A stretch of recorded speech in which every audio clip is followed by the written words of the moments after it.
faire une remise à niveau. Parce que ça fait 2 ans que j'étais plus à l'école et pour rentrer en formation, c'est important. Et c'était pour compléter ma formation. Je change complètement de, on va dire professionnellement, de métier. Je voulais suivre des cours d'allemand et on m'a proposé de suivre les cours ici. Pour le concours d'aide-soignante, donc pour me préparer à cette formation. C'est éducatrice de notre foyer. Alors c'est pour devenir technicien en informatique.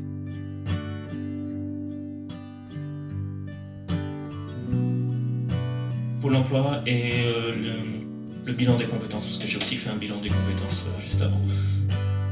C'est la mission locale qui m'a parlé de l'APP et j'ai tout de suite accroché. Par le Pôle emploi, ma conseillère du Pôle emploi, tout simplement. C'est par la ville que j'ai eu ça.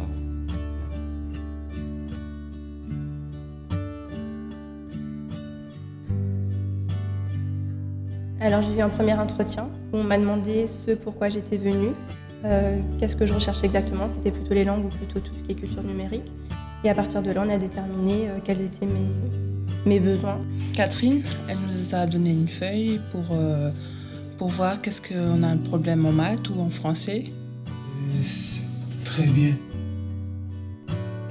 Ça s'est très bien passé vis-à-vis des professeurs qui ont su expliquer comment ça se déroulait au sein des cours.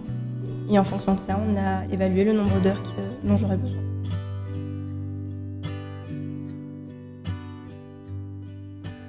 Je travaille avec un logiciel qui est très bien fait. Je trouve que c'est intéressant justement parce qu'on est livré à nous-mêmes.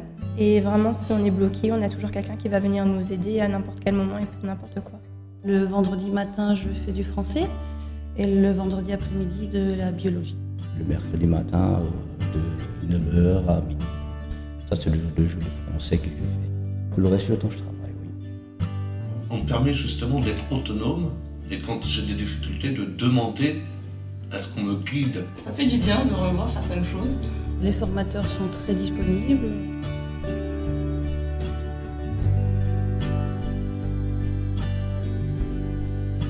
Au départ, c'était dur à s'intégrer parce qu'on est entièrement autonome.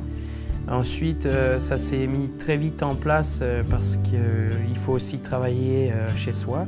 C'est un peu mieux de ce que j'avais quand j'étais en CM1, CM2 et puis 6e. C'est pas pareil qu'en cursus scolaire normal. On suit étape par étape et puis c'est pas mal. Je veux dire, j'ai encore appris pas mal de choses. Par rapport de mon pays, je crois ici c'est plus facile pour apprendre. Je trouve que c'est une très bonne méthode. Bon, ça permet de revoir certaines bases au niveau de la langue au départ et ensuite d'évoluer au fur et à mesure des exercices.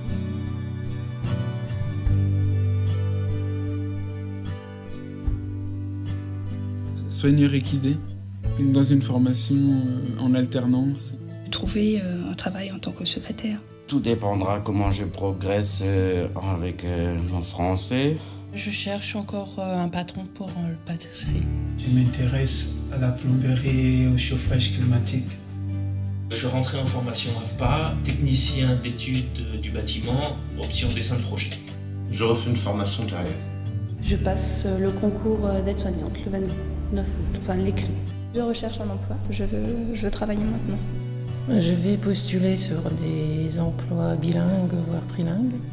Faire des démarches au niveau de Pôle emploi international pour pouvoir travailler, d'être nouveau autonome, mais dans un pays étranger.